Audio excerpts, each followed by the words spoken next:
একটু খেয়াল করে শুনেন। সন্তানকে না এবং কেন এই দুটা শব্দ কখনো করবেন না। আমি আবারও বলছি, সন্তানকে না এবং কেন। সন্তানকে বলবেন না যে বাবা বৃষ্টিতে ভিজো না, বাবা আইসক্রিম খেও না, বলবেন না।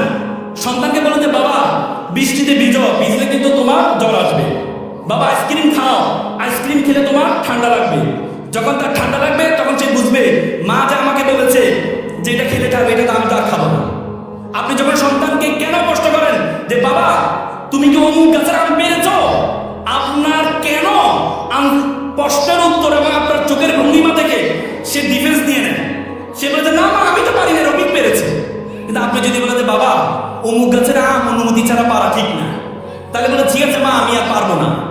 আপনি যদি বলেন বাবা দেয়ালে এঁকেছো কেন, কেন প্রশ্ন শুনে আপনি এটা করবেন না। আপনি বলতে বাবা তুমি কি আঁকবা, আঁকলে তুমি কাগজে আঁকো, এই দেয়ালে যে আঁকছো এটা নিয়ে তো আমি তোমার স্কুলে তোমার ম্যামকে দেখাতে পারবো না, তুমি বরং কাগজে আঁকো, আমি সবাইকে দেখাবো। তখন বলতে ঠিক আছে মা আমি কাগজে আঁকবো। এই জন্য সন্তানকে না এবং কেন এই দুইটি প্রশ্ন করবেন না।